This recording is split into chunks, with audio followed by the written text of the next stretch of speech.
আল্লাহ রাব্বুল আলামিন বলেন, সম্মান তো সব মানুষকেই আমি দিয়েছি, কিন্তু যারা তিনটা খারাপ বৈশিষ্ট্য ধারণ করে, যাদের মধ্যে বাজে তিনটা অভ্যাস রয়েছে, তারা সম্মান মর্যাদা পাওয়া তো দূরের কথা, ওই বাজে অভ্যাসওয়ালা মানুষগুলো শুকুর কুকুরের থেকেও খারাপ হয়ে যায়।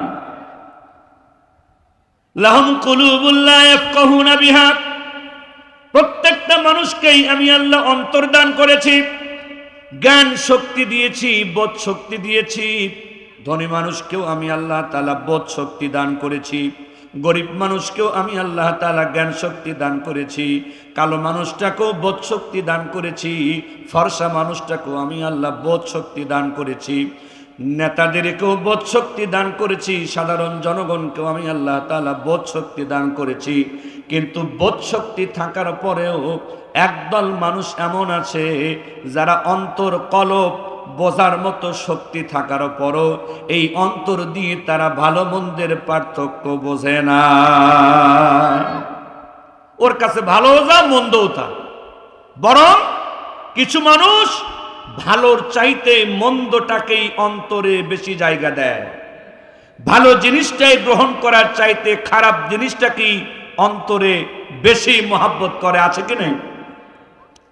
আল্লাহ রাব্বুল আলামিন বলেন, ওয়ালাহুম আ'য়ুনুন লা ইবসিরুনা বিহা, ধনী মানুষকেও চক্ষু দিয়েছি, গরিব মানুষকেও চক্ষু দিয়েছি, কালো চেহারার মানুষকেও চক্ষু দিয়েছি, ফর্সা চেহারার মানুষকেও চক্ষু দিয়েছি, নেতাদেরকেও চক্ষু দিয়েছি, আবার সাধারণ জনগণকেও আমি আল্লাহ তাআলা চক্ষু দিয়েছি। এই চোখটা আমি দিয়েছি আমার নিয়ামতগুলো দেখে দেখে মানুষেরা আমার নিয়ামতের শুকরিয়া আদায় করবে।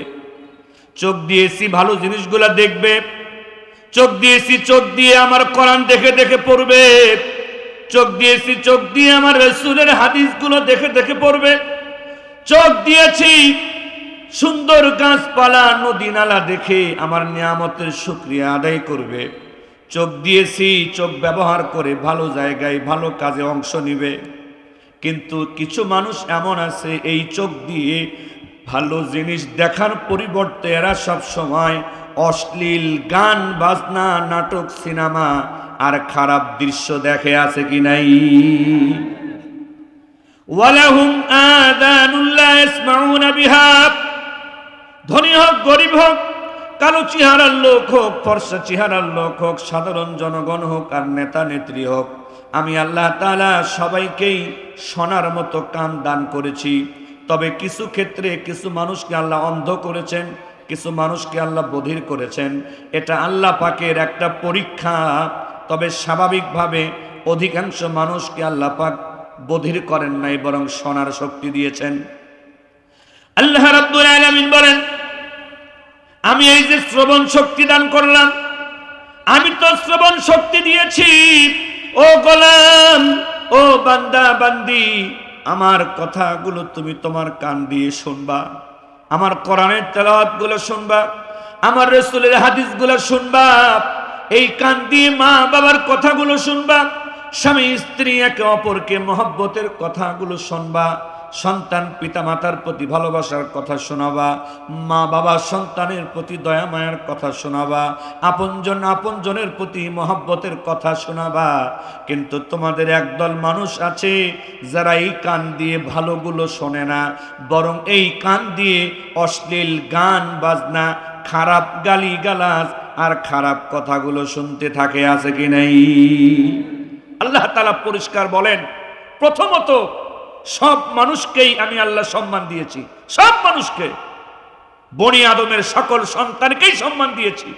কিন্তু যারা অন্তর থাকার পরও অন্তর দিয়ে ভালোটা গ্রহণ করে না, চোখ থাকার পরও চোখ দিয়ে ভালোটা দেখে না, কান থাকার পরও কান দিয়ে ভালোটা শোনে না, বরং অন্তর দিয়ে খারাপটাই গ্রহণ করে, চোখ দিয়ে খারাপটাই দেখে আর কান দিয়ে খারাপটাই শুনতে থাকে, উলাইকা কাল আনআম, এই মানুষটা সম্মান আর মর্যাদার আসন থেকে নিচে নামতে নামতে একদল মানুষ চার পাওয়ালা জীব জানোয়ার শুকুর কুকুরের মতো হয়ে যায়। বলেন নাউযুবিল্লাহ।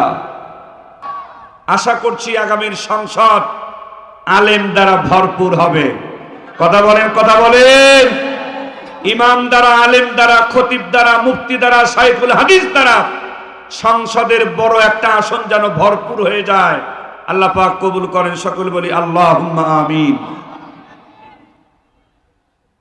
সম্মানিত মুসলমান ভাইরে আমার, আমি আপনাদের সামনে মানব জাতির মহা সংবিধান, এই দুনিয়ায় শান্তি, পরকালীন জীবনে জাহান্নাম থেকে মুক্তির মূল মন্ত্র, মহাগ্রন্থ আল কুরআনুল কারীমের প্রসিদ্ধ একটি সূরা সূরাতুর রহমান থেকে ৩-৪টি আয়াতে কারিমা তেলাওয়াত করেছি। দয়ার নবী, মায়ের নবী, রহমতের নবী, বিশ্ব নবী জনাবে মুহাম্মদুর রাসূলুল্লাহ সাল্লাল্লাহু আলাইহি ওয়াসাল্লামের অসংখ্য হাদিসের বাণী থেকে আমি আপনাদের সামনে একটি হাদিস পাঠ করেছি। যদি আপনারা অন্তর থেকে দোয়া করেন, মন থেকে শোনেন, মহান আল্লাহ রাব্বুল আলামিন যদি তৌফিক দান করেন, এই আয়াত এবং হাদিসকে সামনে রেখে আমার নির্ধারিত সময়ে আলোচনা রাখবো ইনশাআল্লাহ। আজকের আমার আলোচ্য বিষয় হলো, আমরা যেই লাইনেই কাজ করি না কেন, কৃষক বলেন, ডাক্তার বলেন, ইঞ্জিনিয়ার বলেন, ভ্যান চালক বলেন, রিক্সা চালক বলেন, নৌকার মাঝি বলেন, দুনিয়াতে কাজ বলতে যাহা কিছু আছে, কোনো কাজ সেই বিষয়ে জ্ঞান অর্জন করা ছাড়া, প্রশিক্ষণ নেওয়া ছাড়া কাজটা কি ভালোভাবে করা সম্ভব না। অনেক সময় ডাক্তারের চেয়ারে বসে, ইঞ্জিনিয়ারের চেয়ারে বসে, রাষ্ট্রের বড় চেয়ারে বসে একদল মানুষের চেহারার অমানুষগুলো কৃষকদেরকে দেখলে, ভ্যানওয়ালা, রিক্সাওয়ালাদেরকে দেখলে নাক ছিটকায়, আছে কি নাই? ডাক্তার হয়ে গেছে আর মনে করে তার কাছে কৃষকদের কোনো মূল্য নাই। ইঞ্জিনিয়ার হয়ে গেছে, মনে করে তার কাছে ভ্যানওয়ালা, রিক্সাওয়ালার কোনো মূল্য নাই। নেতা হয়ে গেছে, মনে করে তার কাছে লেবারের কোনো মূল্য নাই। বড় চেয়ারে বসেছে, মনে হয় তার কাছে যেন আলেমের কোনো মূল্য নাই, আছে কি নাই? এই যে ছোট লোকী চিন্তা ভাবনা যারা করেন, তাদের ব্রেনকে পরিষ্কার করার জন্য দুই একটা উদাহরণ আমি আপনাদের সামনে তুলে ধরতে চাই। এক সময় একটি বিশ্ববিদ্যালয়ের বেশ কয়েকজন ছাত্র নৌকা ভ্রমণে বের হয়েছেন। বড় একটা নদীতে তারা রওনা দিয়েছেন, ধরেন পদ্মা নদী। 10-15 জন ছাত্র মাঝিকে সাথে করে নৌকা রিজার্ভ করে রওনা দিয়েছেন। চলতে চলতে বিশ্ববিদ্যালয়ের ছাত্রগুলো অনেকটা ইয়ারকি মশকরার সুরে এই মাঝি মামাকে বলতেছে, মামা আপনি কত দূর লেখাপড়া করেছেন? বাংলা শিখেছেন? ইংরেজি শিখেছেন? অঙ্ক কতটুকু শিখেছেন? বিজ্ঞান সম্পর্কে আপনি কি জানেন? সাধারণত যারা মাঝি মাল্লা হন, তারা কি বড় কলেজ ভার্সিটিতে পড়ে মাঝি মাল্লা হয়? তাহলে এই ধরনের প্রশ্ন করাটা আসলে এই মাঝি মাল্লাকে সম্মান দেওয়ার উদ্দেশ্যে না ছোট করার উদ্দেশ্যে? ছোট। মাঝি মামা মুস্কি হেসে বললেন, ভাগিনারা, আসলে আমি বাংলা বলেন, ইংরেজি বলেন, অঙ্ক বলেন, বিজ্ঞান বলেন, কোনো বিষয়ে তেমন কোনো লেখাপড়া করার সুযোগ আমার হয় নাই। ও, তার মানে আপনি মূর্খ মানুষ? হ্যাঁ, বলতে পারেন আমি একজন মূর্খ মানুষ। তো চাচা, মামা আপনি বাংলাও শিখলেন না, ইংরেজিও শিখলেন না, বিজ্ঞানও শিখলেন না, অঙ্কও শিখলেন না, তাহলে আপনার তো ধরে নেওয়া যায় অর্ধেক জীবনেই ধ্বংস হয়ে গেছে। মুসলমান ভাইরে আমার, মাঝি মামা বুঝতে পারলেন বিশ্ববিদ্যালয়ের ছাত্রগুলোর কথাটা তাকে ছোট করার জন্য, তুচ্ছ তাচ্ছিল্য করার জন্য। কিন্তু মাঝি মামা বিশ্ববিদ্যালয়ের ছাত্রদের সাথে কোনো তর্কে লিপ্ত হলেন না, ঝগড়ায় লিপ্ত হলেন না, চুপ করে থাকলেন। নৌকা চলতে চলতে যখন নদীর মাঝখান বরাবর চলে গেছে, আকাশে মেঘ দেখা যায়, ধীরে ধীরে বাতাসের পরিমাণটা বৃদ্ধি পাচ্ছে। এবার মাঝি মামা সুযোগ বুঝে বিশ্ববিদ্যালয়ের ছাত্রগুলাকে ডেকে বলতেছে, ভাগিনারা, আপনারা আমাকে জিজ্ঞেস করেছিলেন আমি কি ইংরেজি শিখেছি নাকি অঙ্ক শিখেছি নাকি বাংলা শিখেছি নাকি বিজ্ঞান শিখেছি। আমি জবাব দিয়েছি আমি ইংরেজি, অঙ্ক, বাংলা, বিজ্ঞান কিছুই শিখতে পারি নাই। এবার আমি একটু জানতে চাই, ও বিশ্ববিদ্যালয়ের মামারা, আপনারা কি সাঁতার শিখেছেন? এখন আল্লাহর কি ফয়সালা, এই 10-15 জন বিশ্ববিদ্যালয়ের ছাত্রের একজনও আসলে সাঁতার শেখা ছিল না। এরা এখন বলে, না মামা, আমরা তো কেউ সাঁতার শিখি নাই, ইংরেজি, অঙ্ক, বাংলা মেলা কিছু শিখেছি, সাঁতারটা শিখি নাই, ওটা একটু বাদ আছে। মুসলমান ভাইরে আমার, নৌকার মাঝি এবার সুযোগ বুঝে বলছে, মামারা, ইংরেজি না শেখার কারণে, অঙ্ক না শেখার কারণে, বাংলা না শেখার কারণে, বিজ্ঞান না শেখার কারণে আপনারা বলেছেন আমি অর্ধেক জীবনটাই নষ্ট করে ফেলেছি। আকাশে মেঘ বাড়ছে, বাতাসের গতি বৃদ্ধি পাচ্ছে, মনে হয় ঝড় আর তুফান উঠে যাবে, এমন ভাবে উঠতে পারে আমার নৌকাটা পর্যন্ত ডুবে যেতে পারে।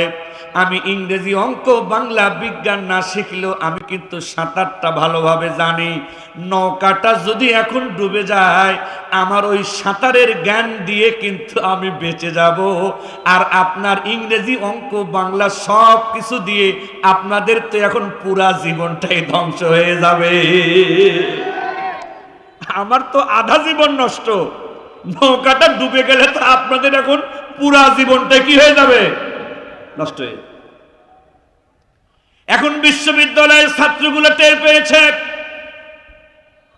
এক জায়গায় যেমন ইংরেজির দাম আছে, এক জায়গায় যেমন বাংলার দাম আছে, এক জায়গায় যেমন বিজ্ঞানের দাম আছে, এক জায়গায় যেমন অঙ্কের দাম আছে, এক জায়গায় সাঁতার শেখার দামও আছে। বলতেছে, মামা বেয়াদবি মাফ করে দেন, আমরা আসলে বুঝতে পারি নাই, আপনাকে আমরা কিছুটা ছোট করে কথা বলেছিলাম, মামা বেয়াদবি মাফ করে দিয়ে নৌকাটা আপনি ওইভাবে চালান যাতে ঝড় তুফানও ডুবে না যায়। বলেন না আলহামদুলিল্লাহ। মামা বেয়াদবি মাফ করে দেন, ডুবে জানো না যায়। বাংলাদেশের প্রায় 80% মানুষ তারা কৃষি কাজের সাথে জড়িত। 100 জন মানুষের ভিতরে 80% মানুষ কৃষি কাজের সাথে জড়িত। এই বাংলার জমিনে কৃষকদেরকে ছোট নজরে দেখে কোনো ডাক্তার, কোনো ইঞ্জিনিয়ার, কোনো নেতাও সম্মান পেতে পারে না।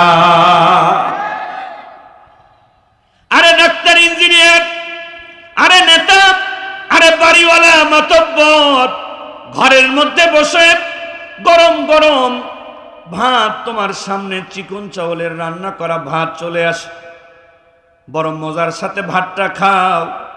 ইলিশ মাছের বড় বড় চাকাগুলো মজার সাথে তুমি খেয়ে ফেলো, বড় বড় বিভিন্ন রকমের সাগরের, নদীর স্বাদের মাছগুলো তুমি খেয়ে ফেলো, খুশি থাকো, সন্তুষ্ট প্রকাশ করো, মানুষকে বলে বেড়াও।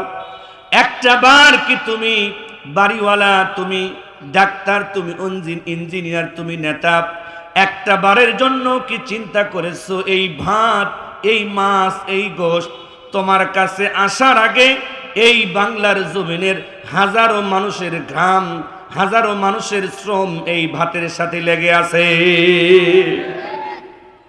এই ভাত তো ভাত হওয়ার আগে চাউল ছিল, চাউল হওয়ার আগে সে তো ধান ছিল, ধান হওয়ার আগে সে তো চারা ছিল। এই ধানটা আবাদের জন্য কেউ হাল চাষ করতে হয়েছে, কেউ ধান লাগাতে হয়েছে, কেউ পানি সেচ দিতে হয়েছে, কেউ সার বীজ দিতে হয়েছে, কেউ এটা প্রচন্ড গরমের মধ্যে ঘেমে ভিজে এই ধানটা খেতে খলায় আনতে হয়েছে, কেউ গরম সহ্য করে ধানটা সিদ্ধ করতে হয়েছে, কেউ আবার এই ধান ভাঙাতে হয়েছে। হাজারো শ্রমিকের শ্রম, তাদের ঘাম, তাদের রক্তের বিনিময়ে তোমার সামনে এই সুন্দর ভাতটা হাজির হয়েছে। কথা বলেন ঠিক কিনা? বাড়িওয়ালা হয়েছ, ডাক্তার হয়েছ, ইঞ্জিনিয়ার হয়েছ, নেতা হয়েছ, আর এখন কৃষকদেরকে ছোট নজরে দেখো। আসলে কৃষক ছোট লোক নয়, তোমার মতো লোকগুলোই ছোট লোক। কথা বলেন ঠিক কিনা? যেই কৃষক ছাড়া তোমার জীবন অচল, যেই ভ্যানওয়ালা, রিক্সাওয়ালা ছাড়া তোমার জীবন অচল, যেই লেবারগুলো ছাড়া তোমার জীবন অচল, তাদেরকে যখন তুমি ছোট নজরে দেখো, তার মানে তুমি আসলে ছোট লোক, তুমি আসলে অযোগ্য অপদার্থ। একটা দামি খাটে মানুষ ঘুমায়, কত মেহনত করে একজন কাঠ মিস্ত্রি খাটটা তৈরি করে দেয়। 10 তলা বিল্ডিং এর উপরে ঘুমাও আর অহংকার দেখাও। তোমার এই 10 তলা বিল্ডিং তৈরি হতে শত শত লেবারের মাথার ঘাম পায়ে পড়েছে। শুধু কি তাই, এমনও কিছু খবর আমরা শুনি, রাজমিস্ত্রি কাজ করেছে 3 মাস, 2 মাসের টাকা পরিশোধ করেছে, 3 বছর হয়ে গেল, এখনো আরেক মাসের টাকা দেয় নাই। কথা কন না কেন? কাঠমিস্ত্রি, তার বিল হয়েছে 1 লক্ষ টাকা, ছিঁড়ে ছিঁড়ে 2000, 3000, 5000 দিতে দিতে হয়তো 50-60 দিয়েছে, এখনো কাঠমিস্ত্রি 40,000 টাকা পাবে, 3 বছর বাকি আছে কি নাই?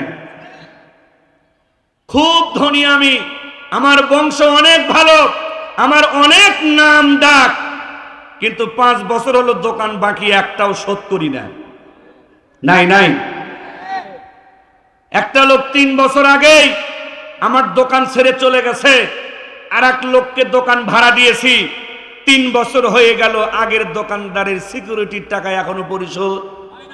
অথচ বংশ অনেক বড়, নাম ডাক অনেক বেশি, অনেক ধনী, এত ধনী ওই নাপিতের ঘরের সেলুনের চুল কাটার টাকাও বাকি রাখে। তাহলে সম্মান কি জোর করে পাওয়া যায়? মর্যাদা জোর করে পাওয়া যায়? আল্লাহ রাব্বুল আলামিন বলেন, ওয়ালাকাদ কাররামনা বানি আদম। আমি আল্লাহ রাব্বুল আলামিন ধনী দেখি নাই, গরিব দেখি নাই, ফর্সা চেহারা দেখি নাই, কালো চেহারা দেখি নাই। স্বাভাবিকভাবেই প্রত্যেক আদম সন্তানকে আমি সম্মান দিয়ে সৃষ্টি করেছি, মানুষকে সেরা জীব বানিয়ে দিয়েছি। নূরের তৈরি ফেরেশতাদের চাইতো আমি আল্লাহ মানুষকে বেশি সম্মান দিয়ে বানিয়েছি। আগুনের তৈরি জিন জাতির চাইতেও মানুষকে আমি আল্লাহ বেশি দাম দিয়ে বানিয়েছি। শুধু দামটা বেশি দিয়েছি তা নয়, লাকাদ খলাকনাল ইনসানা ফি আহসানি তাকওয়িম।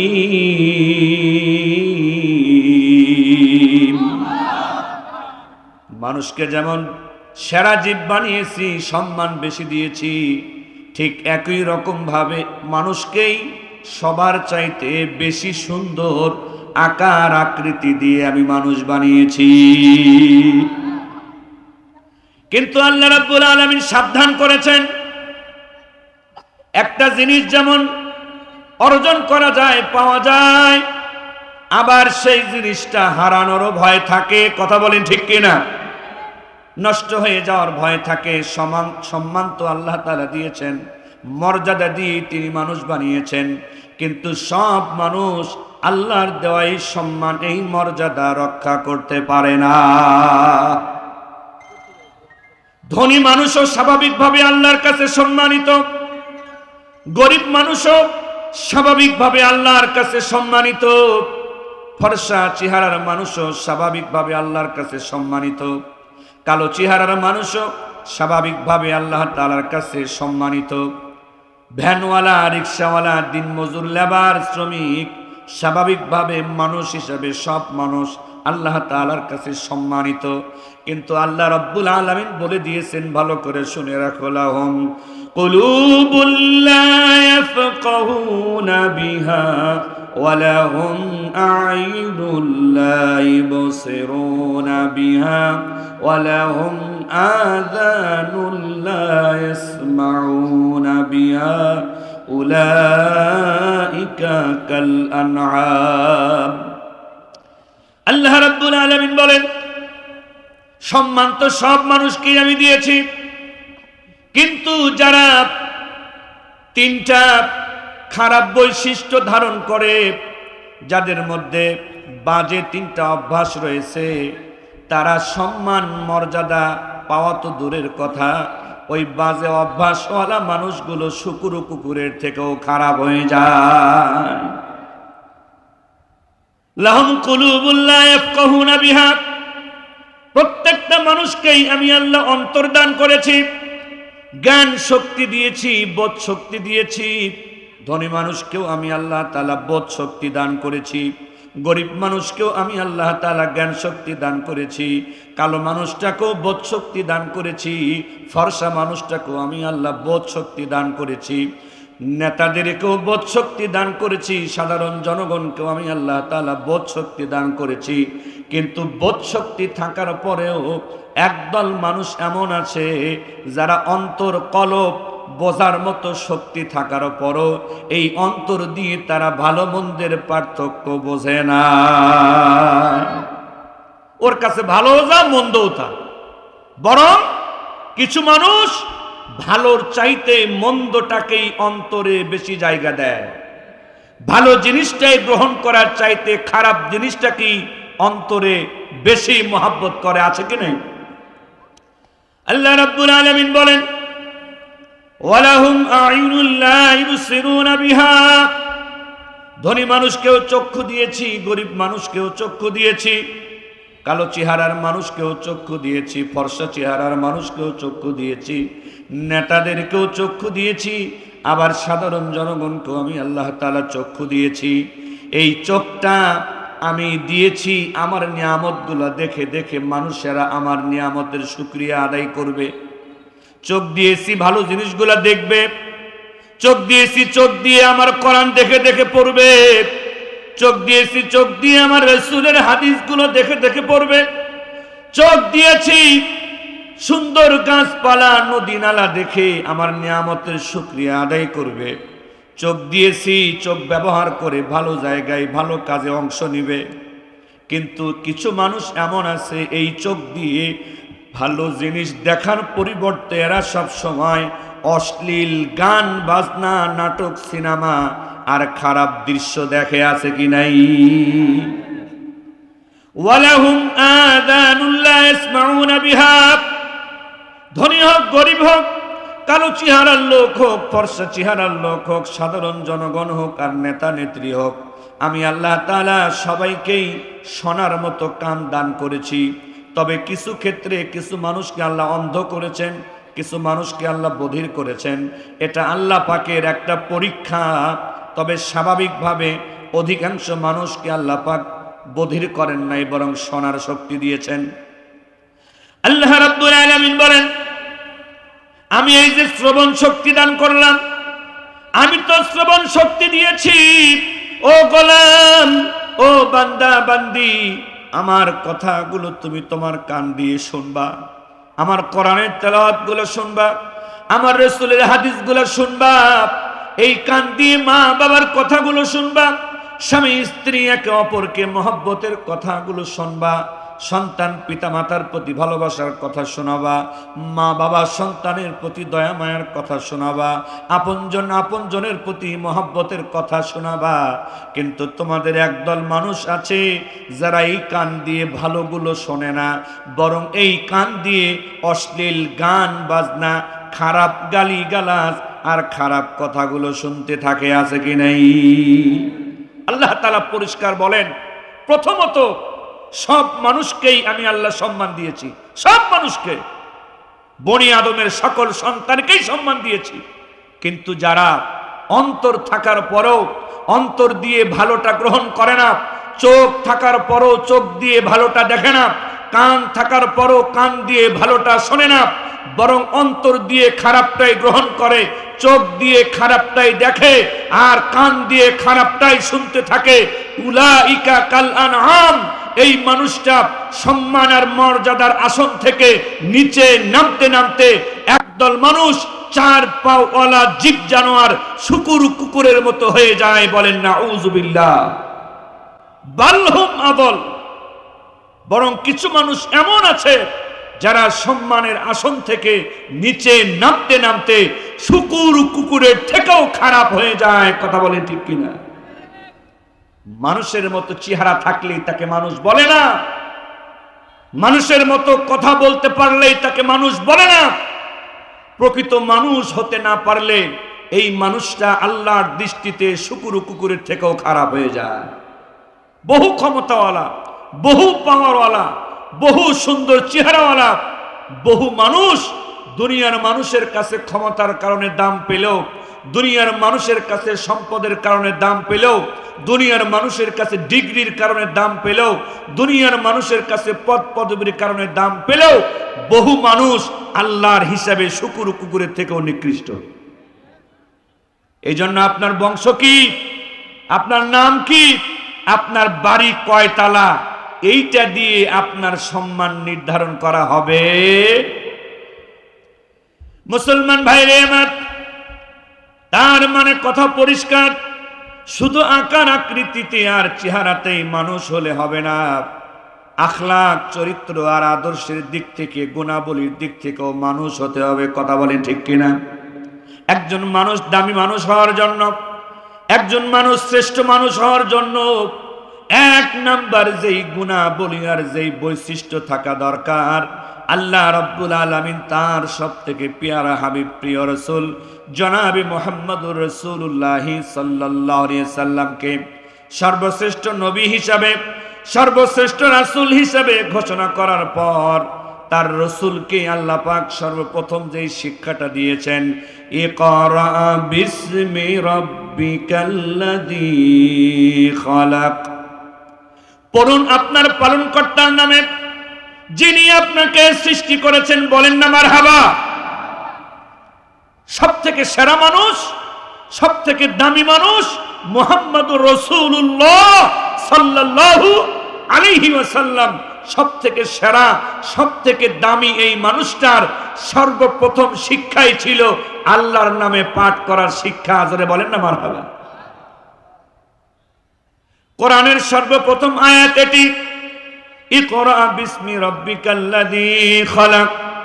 আবার আল্লাহ রাব্বুল আলামিন, আমি যেই সূরার আয়াতে কারিমা তেলাওয়াত করেছি সূরাতুর রহমান, আল্লাহ রাব্বুল আলামিন বলেন আর রহমান, দয়াময় আল্লাহ তিনি, আল্লামাল কোরআন, যিনি কোরআন শিক্ষা দিয়েছেন। জোরে কান মারহাবা। আল্লাহ তাআলা সর্বময় ক্ষমতার অধিকারী, নিজের পরিচয় দিচ্ছেন, নিজের গুণাবলী বলতেছেন। কি বলতেছেন? দয়াময় আল্লাহ তিনি, যিনি কোরআন শিখিয়েছেন। বলেন না সুবহানাল্লাহ। আল্লাহ পাক নিজের পরিচয় দিলেন যে আমি হলাম কোরআনের শিক্ষক। আল্লাহ পাক নিজের পরিচয় কি দিয়েছেন? কথা বলেন না, কি দিয়েছেন? কোরআনের শিক্ষক। অবাক হয়ে যাওয়ার মতো কথা, আল্লাহ রাব্বুল আলামিন বলেন আল্লামাল কোরআন, আমি তো কোরআন শিক্ষা দিয়েছি। খলাকাল ইনসান, আমি মানুষ সৃষ্টি করেছি। প্রশ্ন জাগতে পারে, আল্লাহ পাক আগে বললেন যে আমি কোরআন শিক্ষা দিয়েছি, এর পরে গিয়ে বললেন আমি মানুষ সৃষ্টি করেছি। মানুষ যদি আগে সৃষ্টি না হয় তাহলে তাকে কোরআন কেমনে শিখালেন? আল্লাহ পাক কেন মানুষ সৃষ্টির কথা আগে না বলে কোরআন শিক্ষা দিয়েছেন? এই কয়াময় আল্লাহ তিনি, আল্লামাল কোরআন, যিনি কোরআন শিক্ষা দিয়েছেন, খলাকাল ইনসান, যিনি মানুষ সৃষ্টি করেছেন। মানুষ সৃষ্টি করার কথা পরে বললেন, কোরআন শিক্ষা দেওয়ার কথা আগে বললেন। কারণটা কি? মুসলমান ভাইরে আমার, আল্লাহ তাআলার কোনো কথার উপরে ভুল ধরার তো কোনো সুযোগ নাই, কোন রকম প্রশ্ন তোলার কোনো সুযোগ নাই। তার কারণ হলো আল্লাহ রাব্বুল আলামিন কালামুল্লাহ শরীফের 2 নম্বর সূরা সূরাতুল বাকারার শুরুতেই বর্ণনা করেছেন, আলিফ লাম মিম যালিকাল কিতাবু লা রাইবা ফি। এই কোরআন হলো ওই কিতাব, যেই কিতাবের মধ্যে ভুল ভ্রান্তি তো দূরের কথা, আমি আল্লাহ সন্দেহ করারও কোনো সুযোগ রাখি নাই। বলেন না সুবহানাল্লাহ। ভুল তো পরে, আল্লাহ তাআলা সন্দেহ করার কোনো সুযোগ রাখেন নাই। তার মানে আল্লাহ তাআলার এই কোরআন আগে শিক্ষা দেওয়ার কথা আর মানুষ পরে সৃষ্টি করার কথার মধ্যে কোনো ভুল নাই, কোনো সন্দেহ নাই। ব্যাখ্যাটা কি? ব্যাখ্যাটা হলো আল্লাহ তাআলা কোরআন শিক্ষা দেওয়ার কথা আগে এই জন্য বলেছেন, মানুষ সৃষ্টি করার কথা পরে এই জন্য বলেছেন। আল্লাহ তাআলা মানুষ সৃষ্টি করেছেন কোরআন শিক্ষা দেওয়ার জন্য। বলেন না সুবহানাল্লাহ। মানুষ তিনি সৃষ্টি করেছেন যে মানুষকে তিনি কোরআন শিখাবেন। এই জন্যই কোরআনের কথা আগে বলেছেন, মানুষ সৃষ্টির কথা পরে বলেছেন। কিন্তু এই মানুষ, যেই কোরআন মানুষ সৃষ্টির আগে আল্লাহ পাক উল্লেখ করে দিলেন বহু মানুষ আছে এই কোরআনকে পিছে রাখতে রাখতে এত পিছে রাখে 50-60 বছর হয়ে গেছে, কোনোদিন এই কোরআনটা হাতে নিয়ে একটা লাইনও তেলাওয়াত করতে পারে নাই। নাই? আছে কি নাই? খালি আছে। যারা নামাজ পড়ে না এরা তো পড়েই না, অন্তত যারা পড়ে মনে হয় যে যদি 100 জন মুসল্লি নামাজ পড়ে 90 থেকে 95 জন মুসল্লি জিজ্ঞেস করলে আলহামদুলিল্লাহ সূরাটাও মনে হয় শুদ্ধ করে বলতে পারবে। তাহলে আমরা কোন জায়গায় আছি যেখানে স্বয়ং আল্লাহ তাআলা কোরআন শিক্ষা দেওয়ার কথা আগে বললেন, মানুষ সৃষ্টি করার কথা পরে বললেন, আর যেই কোরআনের কারণে আল্লাহ পাক আমাদেরকে সম্মানিত করেছেন, আমাদেরকে মর্যাদাবান করেছেন, সেই কোরআন পিছনে রাখতে রাখতে এত পিছনে রাখলাম 50, 60, 70 বছর বয়স হয়ে গেল। আল্লাহর এই কোরআন যেটি আমার সামনে থাকার কথা, একটা দিনও একটা সূরা একটা আয়াত শুদ্ধ করে পড়লাম না, বরং আমরা অনেকে এত কপাল পড়া, আমরা নিজেরাও অনেকে কোরআন শিখি নাই, আমাদের সন্তানদেরকেও কোরআন শিখাই নাই, আমাদের নাতি পুতিকেও কোরআন শিখাই নাই, বরং মাসে 5,000, 10,000 টাকা খরচ করে হলেও অনেক মা বাবা, অনেক দাদা দাদি তাদের সন্তান আর নাতি পুতিকে গান বাজনা শিখিয়েছে। কথা বলি ঠিক কিনা? তাহলে সম্মান তো আল্লাহ দিয়েই আমাকে আপনাকে সৃষ্টি করেছিলেন। এই সম্মানটা নষ্ট কি আল্লাহ করছেন না আমরা করছি? মানুষের যে মর্যাদা আল্লাহ পাক দিয়েছিলেন, এই মর্যাদাটা মানুষ নামের কিছু অমানুষ নষ্ট করে দিচ্ছে। মন খারাপ করে লাভ নাই। আপনি ডাক্তার হন, আপনি ইঞ্জিনিয়ার হন, ইসলাম তো নিষেধ করে নাই। আপনি নেতা হন, ইসলাম তো নিষেধ করে নাই। বরং ইসলাম তো মানুষ সব বিষয়েই জ্ঞান অর্জন করুক, এই বিষয়ে ইসলামই উৎসাহ দান করেছে। বলেন না সুবহানাল্লাহ। আল্লাহ রাব্বুল আলামিন বলেন, ওয়ানাজ্জালনা আলাইকাল কিতাবা তিবয়ানাল লিকুল্লি শাই, যেই কিতাব আমি নাজিল করেছি মানব জাতির জন্য, আমার আপনার জন্য, এই কিতাবের ভিতরে, কোরআনের ভিতরে আল্লাহ রাব্বুল আলামিন সব বিষয়েই কোনো না কোনো আলোচনা করেছেন। বলেন সুবহানাল্লাহ। অনেকে মনে করে এই কোরআন শুধু ইসলাম ধর্মের কিতাব, শুধু মুসলমানের কিতাব। না রে ভাই, না না। আল্লাহ রাব্বুল আলামিন কোরআনে ঘোষণা দিয়েছেন হুদাল লিল মুত্তাকিন, বিশেষভাবে স্পেশাল ভাবে এই কোরআন যারা মুত্তাকি, যারা আল্লাহকে ভয় করে চলে, যারা ইমানদার, যারা মুসলমান, বিশেষভাবে এই কিতাব কোরআন তাদের জন্য সঠিক পথ দেখায়। আর যদি সাধারণভাবে হিসাব করা হয়, কমন ভাবে হিসাব করা হয়, শাহরু রমাদানাল্লাযী উনজিলা ফীহিল কুরআন হুদাল লিন্নাস, আল্লাহ তাআলা বলেন স্পেশাল ভাবে এই কোরআন মুসলমানদেরকে সঠিক পথ দেখায়, আর সাধারণভাবে আমার এই কোরআন সব মানুষকেই সঠিক পথ দেখায়। বলেন না সুবহানাল্লাহ। সব মানুষ যখন আল্লাহ তাআলা বলেছেন, সব মানুষের ভিতরে খালি মুসলমান আছে না, হিন্দুরাও আছে, খ্রিস্টানরাও আছে, বৌদ্ধরাও আছে।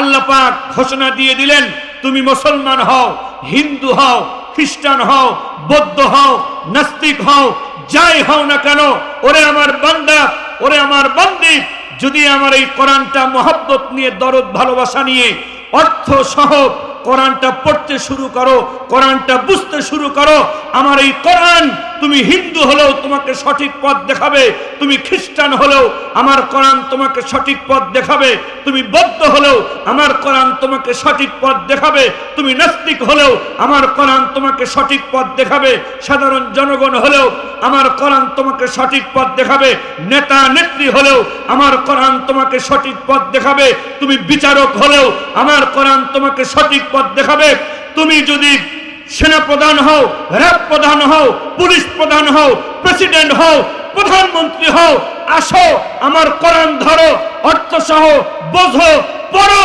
আমার এই কোরআন তোমাকে সঠিক পথ দেখায় দিবে। আল্লাহ তাআলার কোরআন ছাড়া পৃথিবীতে সব মানুষকেই সঠিক পথ দেখানোর মতো কোরআন ছাড়া আর কোনো কিতাব নেই। কিয়ামত পর্যন্ত আর নতুন কোনো কিতাব আসবেও। কিন্তু আমাদের অনেক মুসলমানের অভ্যাসটা এমন দাঁড়িয়েছে, কোরআন শিখবো মানে এটা ইমাম সাহেবের দায়িত্ব। ইমাম সাহেব আলেম হয়েছেন, কোরআন শিখেছেন, ইমাম সাহেবের বাচ্চারা আলেম হোক, কোরআন শিখুক। হুজুরের ছেলে পেলে হুজুর হোক, মুয়াজ্জিনের ছেলে পেলে মুয়াজ্জিন হোক, আর আমাদের সন্তানরা হয় ডাক্তার হোক, না হয় ইঞ্জিনিয়ার হোক, না হয় নেতা হোক, আর কোটি কোটি টাকা আমার ঘরে আনুক, ভালো পথে আনুক আর খারাপ পথে আনুক। এরকম চিন্তা করার বাপ মা আছে কি নাই? শুধু যদি টাকার লোভে কেউ তার সন্তানকে ডাক্তার বানায়, শুধু যদি টাকা অর্জনের লোভে কোনো পিতামাতা তার সন্তানকে ইঞ্জিনিয়ার বানায়, শুধুমাত্র টাকা পয়সা ইনকামের লোভে কোনো মা বাবা যদি তার সন্তানকে নেতা বানায়, এই ডাক্তার সন্তান, এই ইঞ্জিনিয়ার সন্তান, এই টাকার লোভী নেতা সন্তান এই মা বাবার জাহান্নামে যাওয়ার কারণ হয়ে যাবে। কারণ যারা শুধুমাত্র টাকার লোভে ডাক্তার হয়েছে, এরা আসলে ডাক্তার হয়েছে না ডাক্তারের নামে কসাই হয়েছে? কথা বলেন না কেন? আরে এমনও ঘটনা তো আমরা পেপার পত্রিকায় খবরের কাগজে দেখি যে আইসিইউতে রোগী রাখা হয়েছে, দৈনিক বিল হয় 50,000 অথবা 1 লক্ষ টাকা। রোগীটা 2 দিন আগেই মারা গিয়েছে, আরো 2 দিন আইসিইউতে মরা রোগীটাকে রেখে আপনজনকে বুঝায় ভিতরে কারো প্রবেশ করা যাবে না, মরা লাশ আরো 2 দিন আইসিইউতে আটকিয়ে রেখে আর 2 লাখ টাকা মিথ্যাচার করে গ্রহণ করার ডাক্তার আছে কি নাই? এটা ডাক্তার হয়েছে না কসাই হয়েছে? বহু ইঞ্জিনিয়ার যাদের দ্বারা যেমন উপকার হয়, কল্যাণ হয়, আবার অনেক ইঞ্জিনিয়ার তো আমরা দেখি যে যেই কাজের বিল হওয়ার কথা 1,000 টাকা, বাংলার জনগণের সেই কাজের বিল 1,000-এর কাছে 1 লক্ষ টাকা মেনে দিয়েছে, আছে কি নাই? এটা বালিশের যে দাম হয়, একটা ডাব গাছের যে দাম হয়, বদনার যে দাম হয় 5,000 টাকা, 10,000 টাকা বালিশের দাম, এটা ডাব গাছের দাম 1 লাখ টাকা, 2 লাখ টাকা। মানে কি পরিমাণ দুর্নীতি যে এরা করে, সেটা ডাক্তার হোক, ইঞ্জিনিয়ার হোক, আর সচিব হোক, আর নেতা হোক। যারা ভালো তাদের জন্য তো আমরা দোয়া করি, ভালো ডাক্তারের জন্য আমাদের দোয়া আছে, ভালো ইঞ্জিনিয়ারের জন্য আমাদের দোয়া আছে, ভালো নেতার জন্য আমাদের দোয়া আছে, আল্লাহ পাক তাদেরকে আরো বড় বানাক। কিন্তু ডাক্তার নামের কসাইকে আমরা অভিশাপ দেই, ইঞ্জিনিয়ার নামের চোর ডাকাতকে আমরা অভিশাপ দেই, জনসেবার নামে দুর্নীতিবাজ নেতাদেরকে দোয়া নাই বরং আমরা অভিশাপ দেই। আর আগামী নির্বাচনে এই চোর ডাকাতদের শুধু অভিশাপ না, ভোট দিয়ে জবাব দিতে চাই। পারবেন তো ইনশাআল্লাহ? পারবেন তো ইনশাআল্লাহ? এমপি প্রার্থী কোন দলের সেটা মূল কথা না, সেই লোকটা এবং তার দলটা কি নিয়ে চলে, কথা বলেন ঠিক কিনা, তাদের চিন্তা ভাবনা কি, তাদের আদর্শ কি, ওইটা খেয়াল করেই আমাকে আপনাকে চেয়ারে বসাতে হবে। তাছাড়া এই জাতির কোনোদিন মুক্তি মিলবে? সেটা যেই দলের এমপি প্রার্থী হোক, যদি তার দলের আদর্শ, যদি তার নীতি আল্লাহর সাথে রসুলের সাথে মিলে যায়, দুর্নীতি বিরোধী হয়, সন্ত্রাস বিরোধী হয়, তাদেরকে এই বুকে লাগাইতে আমাদের কোনো দ্বিধা হবে? যারা মনে করে শুধু হুজুরের ছেলেই হুজুর হবে, ইমামের ছেলেই ইমাম হবে, মুয়াজ্জিনের ছেলেই মুয়াজ্জিন হবে, আমি বাড়িওয়ালা, ক্ষমতাওয়ালা, পাওয়ারওয়ালা, আমি কেন আমার ছেলেকে আলেম বানাবো, কেন হাফেজ বানাবো, এই চিন্তা যে ভাইয়েরা করে, তারা কি ইসলাম ধর্মটাকে ঠাকুরের ধর্ম মনে করেছে? ঠাকুরের ধর্মের একটা নিয়ম হলো, আমরা যেটা শুনি জানি, হিন্দু ধর্মের ভিতরে নিয়ম আছে, ঠাকুরের ঘরে জন্ম না নিলে কেউ ঠাকুর হতে পারে। এই শুনছেন না নিয়ম? ব্রাহ্মণের ঘরে জন্ম না নিলে, ঠাকুরের ঘরে জন্ম না নিলে, অন্য ঘরের সন্তান যত বড় শিক্ষিতই হোক না কেন, ওরা অন্য ঘরের সন্তানকে ঠাকুর মানতে রাজি। ইসলাম তো ভাই ঠাকুরের ধর্ম না যে হুজুরের ঘরেই খালি হুজুর হবে, ইমামের ঘরেই খালি ইমাম হবে। আরে ইসলাম তো প্রশস্ত, ইসলাম তো উদার, ইসলাম তো ব্যাপক। চোরের ঘরেও হাফেজ তৈরি হতে পারে, নেতার ঘরেও আলেম তৈরি হতে পারে, খারাপ লোকটার ঘরেও ইমাম তৈরি হয়ে যেতে পারে। আমার আল্লাহ তো দয়ালু, ইসলাম তো বিশাল। এই ইসলামে যে কোনো ঘরের যে কারু সন্তানকেই ইমাম হওয়ার, আলেম হওয়ার সুযোগ দিয়ে রেখেছে। জোরে কান্না মারহাবা। এই সুযোগ তো ওই ধর্মে নাই। একদিকে আপনি বলবেন যে আপনি মুসলমান, অন্যদিকে আপনার ইসলামকে ঠাকুরের ধর্ম বানায় রাখবেন, এটা তো হতে পারে না। এজন্য আজকে যেই ওয়াজ মাহফিলে আমরা অংশ নিয়েছি, আমি বয়ান 10 মিনিটের মধ্যেই হয়তো শেষ করে দিব। আরেকজন বক্তা কিন্তু আছেন, যিনি বাহির থেকে এসেছেন, গত বড় মনে হয় ওয়াজ করেছেন। তিনি মুফতি আবুল কালাম তৈয়বী সাহেব, খতিব বাইতুল ফালা বড় মসজিদ, ভুসির মিল, ঢাকা। উনিও কিন্তু ভালো আলোচক, হয়তো ঘন্টাখানেক কথা বলবেন। সর্বোচ্চ 12টার মধ্যে ইনশাল্লাহ আজকের মাহফিল শেষ হয়ে যাবে আমরা আশা করছি, যদি আপনারা থাকেন। আর যদি উঠে যাওয়া শুরু করেন তাহলে হয়তো 11:30টার মধ্যে শেষ হয়ে যেতে পারে। তা আমি শেষ যে কথাটা আপনাদের সামনে এতক্ষণ আলোচনার সামারি টেনে যেটা আমি বলতে চাই, আমাদের কাছে পরিষ্কার হয়ে গিয়েছে, কোরআনের শিক্ষা ছাড়া কোনো মানুষ প্রকৃত মানুষ হতে পারে। কোরআনের শিক্ষা ছাড়া কোনো মানুষ প্রকৃত দামি মানুষ হতে পারে না। কোরআনের শিক্ষা ছাড়া কোনো মানুষ প্রকৃত পক্ষে আদর্শবান চরিত্রবান মানুষ হতে। অনেকে কয় হুজুর নামাজ না পড়লাম আমার ঈমান ঠিক আছে, কয় না? রোজা না রাখলাম আমার ঈমান ঠিক আছে, কোরআন না পড়লাম আমার ঈমান ঠিক আছে। আরে ভাই, নামাজ না ছাড়াই যদি তোমার ঈমান ঠিক থাকে, রোজা না রেখেও যদি ঈমান ঠিক থাকে, কোরআন না পড়েও যদি ঈমান ঠিক থাকে, তো তোমার এই ঈমান কি রবি ঠাকুরের ঈমান? রবি ঠাকুরের তো মুখে দাড়ি ছিল, ইয়া বড় দাড়ি। অনেক হিন্দুরা তো মাথায় টুপি দেয়, আছে কি নাই? পাগড়ি পরে শিখেরা। তোমার ইসলাম, তোমার ঈমান কি রবি ঠাকুরের ঈমান? আল্লাহ যে ইসলাম দিয়েছেন সেই ইসলামে কোরআনের শিক্ষা আছে। আল্লাহ রাব্বুল আলামিন যে ঈমানের কথা বলেছেন সেই ঈমানের মধ্যে কোরআনের শিক্ষা আছে। আল্লাহ তাআলা যে মুসলমানের পরিচয় দিয়েছেন ওই মুসলমানের পরিচয়ের মধ্যে কোরআনের শিক্ষা আছে। আল্লাহ তাআলা যে ঈমানদারের পরিচয় দিয়েছেন ওই ঈমানদারের পরিচয়ের মধ্যে কোরআনের শিক্ষা আছে। বলেন মারহাবা। ইন্নামাল মুমিনুনা আল্লাযীনা ইযা যুকিরাল্লাহু ওয়াজিলাত কুলুবুহুম। আল্লাহ রাব্বুল আলামিন বলেন, প্রকৃতপক্ষে নিশ্চয় তারাই হলো ঈমানদার, তারাই হলো বিশ্বাসী। আল্লাযীনা ইযা যুকিরাল্লাহ, যখন তাদের সামনে আমি আল্লাহর আলোচনা করা হয়, ওয়াজিলাত কুলুবুহুম, ঈমানদারেরা আমার আলোচনা শোনার সাথে সাথে ঈমানদারদের অন্তরে আমি আল্লাহর ভয় পয়দা হয়ে যায়। ঈমানদার যখন আমার কথা শোনে, আমার আলোচনা শোনে, ঈমানদার বুঝে আমার আল্লাহ তো সাধারণ কোনো নেতা নয়, আমার আল্লাহ তো বিশাল আসমানের মালিক, আমার আল্লাহ তো বিশাল জমিনের মালিক। ঈমানদার যখনই আল্লাহর আলোচনা শোনে, ঈমানদার বুঝতে পারে আমার আল্লাহ চন্দ্রের মালিক, আমার আল্লাহ সূর্যের মালিক, আমার আল্লাহ নদী নালা গাছপালা সাগরের মালিক। ঈমানদার যখনই আল্লাহর আলোচনা শোনে, আল্লাহর এই বরত্ব, আল্লাহর এই মহত্ব, আল্লাহর এই ক্ষমতা ঈমানদারের অন্তরে আল্লাহর প্রতি একটা শ্রদ্ধার ভয় তৈরি করে দেয়। ওয়াইযা তুলিয়াত আলাইহিম আয়াতুহু যাদাতুহুম ঈমানা। আল্লাহ তাআলা বলেন, ঈমানদারের 2 নাম্বার পরিচয় হলো, ঈমানদারদের সামনে যখন আমি আল্লাহর আয়াত তেলাওয়াত করে শোনানো হয়, আমার কোরআন তেলাওয়াত করে শোনানো হয়, কোরআনের তেলাওয়াত শুনতে শুনতে ঈমানদারের ঈমান আরো বাড়তে থাকে। আপনি বলছেন কোরআন না পড়লেও আমার ঈমান ঠিক আছে, আর আল্লাহ বলছেন ঈমানদার যখনই কোরআনের তেলাওয়াত শোনে, কোরআনের তেলাওয়াত ঈমানের ঈমান বাড়ায় দেয়। তা আপনার কথা আল্লাহর কথা এক হলো না আলাদা হলো?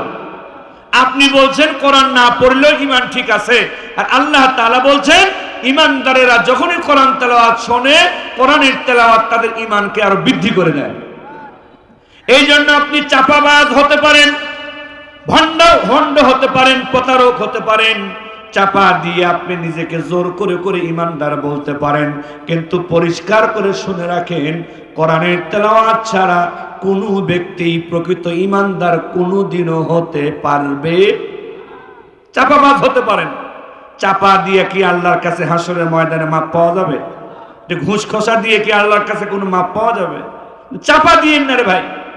আপনি কোরআন শেখেন নাই, কোরআন পড়তে পারেন না, আপনি বলবেন হ্যাঁ কোরআন শেখার দরকার ছিল, পড়ার দরকার ছিল, আমি এখনো শিখতে পারি নাই, হুজুর দোয়া করেন সামনে যেন শিখতে পারি।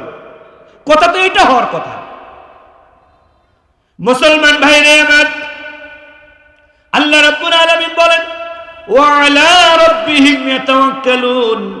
প্রকৃত ঈমানদারদের ৩ নাম্বার পরিচয় হলো, প্রকৃত ঈমানদার ব্যক্তিরা ক্ষমতার উপরে, সম্পদের উপরে, নেতাদের উপরে বিশ্বাসী হবে না। প্রকৃত ঈমানদারেরা আমি আল্লাহর প্রতি বিশ্বাসী হবে। অনেকে ক্ষমতাকে বিশ্বাস করে, অনেকে টাকা পয়সাকে বিশ্বাস করে, অনেকে নেতা নেত্রীকে বলে ও নেতা ও নেত্রী আপনি আছেন বলেই এই এলাকার একটু ডাল ভাত খেয়ে বেঁচে আছে। এরকম স্যামসা আছে কি নাই? হাই রে চাটুকার, হাই রে দালাল, নেতা আপনি আছেন বলেই এই এলাকায় একটু ব্যবসা বাণিজ্য করে খেয়ে বেঁচে আছে।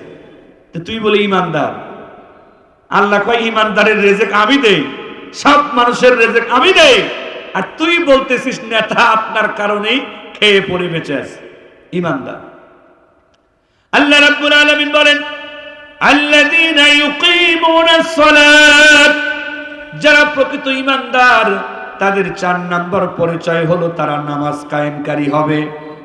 আল্লাহ বলছেন প্রকৃত ইমানদার নামাজ কায়েমকারী হবে, আর আপনি বলতেছেন নামাজ না পড়লেও ঈমান ঠিক আছে। আপনার কথা আর আল্লাহর কথা এক হলো নাকি আলাদা হলো? কি আজীব ব্যাপার, কি মূর্খতার কথা, কি নির্লজ্জতার কথা। আল্লাহ বলছেন ইমানদারদের পরিচয় হলো তারা নামাজি হবে, আর এই বাটপার বলে নামাজ না পড়লেও আমার ঈমান ঠিক আছে। তোর ঈমান তো ভাই রবি ঠাকুরের ঈমানই হতে পারে, আল্লাহর সাথে তো মেলে না। এই ধরনের কথা বললে বেঈমান হয়ে যাবে। কি হয়ে যাবে? কেউ যদি নামাজকে, রোজাকে তুচ্ছ তাচ্ছিল্য করে, দাড়িকে তুচ্ছ তাচ্ছিল্য করে, রোজা প্রয়োজন নাই, নামাজ প্রয়োজন নাই, যাকাত প্রয়োজন নাই, এই ধরনের কথা বলে সঙ্গে সঙ্গে বেঈমান হয়ে যাবে। হুজুর আছেন পাশে, শুনবেন আলেমদের কাছে। আপনি নামাজ না পড়লে গুনাহগার হবেন, নামাজকে নিয়ে টিটকারি করলে বেঈমান হয়ে যাবেন। রোজা না রাখলে গুনাহ হবে, রোজা নিয়ে টিটকারি করলে বেঈমান হয়ে যাবেন। দাড়ি না রাখলে গুনাহ হবে, দাড়ি নিয়ে টিটকারি করলে বেঈমান হয়ে যাবেন। টুপি না পরলে, টুপি না পরার গুনাহ হবে, টিটকারি করলে বেঈমান হয়ে যাবেন। ইসলামের যত ছোট কোনো আমল হোক না কেন, আপনি যদি ইসলামের আদনা সা আদনা, ছোট থেকে ছোট কোনো আমলকে নিয়ে টিটকারি করেন, আপনি চাপাবাজ হতে পারেন, আপনার ঈমান টিকবে না। আল্লাহ রাব্বুল আলামিন বলেন ওমিম্মা রাযাকনাহুম ইউনফিকুন। ঈমানদারদের ৫ম পরিচয় হলো ঈমানদার ব্যক্তিরা শুধুমাত্র বিল্ডিং বানায় বসে থাকবে না, জায়গা জমি কিনে বসে থাকবে না, বাড়ি গাড়ি বানিয়ে বসে থাকবে না, বরং ঈমানদার ব্যক্তিদের ৫ম পরিচয় হলো আমি যতটুকু সম্পদ তাকে দিয়েছি, আমার দেওয়া সম্পদ থেকে আমার রাস্তায় দান খয়রাত করবে। জোরকান মারহাবা। কত মানুষ লক্ষ লক্ষ টাকা মদ খেয়ে ফুরায় দিল, আছে কি নাই? কত মানুষ গাঞ্জা খেয়ে টাকা শেষ করে দিল, কত মানুষ লুচ্চামি করে লাখ লাখ টাকা শেষ করে দিল, কত মানুষ জুয়া খেলে লক্ষ লক্ষ টাকা শেষ করে দিল, কত মানুষের লক্ষ লক্ষ টাকা হাসপাতালে চলে গেল, কত মানুষের লক্ষ লক্ষ টাকা মামলা মোকদ্দমায় চলে গেল, কত মানুষের লক্ষ লক্ষ টাকা আগুনে পুড়ে শেষ হয়ে গেল। কিন্তু এই মানুষগুলোই আল্লাহর রাস্তায় খরচ করার বেলায় গরিব হয়ে যায়, আছে কি নাই? মাসে লাখ টাকার গাঞ্জা খায়, মদ খায়, লুচ্চামি করে। এই লোকটাকেও যখন মসজিদ মাদ্রাসার জন্য একটু দান করার কথা বলা হয়, মুখটা বেজার হয়, কপাল ভাঁজ করে, আছে কি নাই? অথচ আল্লাহ তাআলা বলেন ওমিম্মা রাযাকনাহুম ইউনফিকুন। ঈমানদারদের ৫ম পরিচয় হলো সে ভ্যানওয়ালা হোক, রিকশাওয়ালা হোক, যেই ইনকামই তার থাকুক না কেন, আমি আল্লাহ যেই রিজিক তাকে দিয়েছি, ঈমানদার কম হোক বেশি হোক, তার ওই রিজিক থেকে ইমানদার ইমানের পরিচয় প্রকাশ করার জন্য আমার রাস্তায় সে খরচ করবে। আল্লাহ পাকের এই কথাগুলোর ব্যাপারে আমাদের কোনো অবিশ্বাস আছে, কোনো সন্দেহ আছে?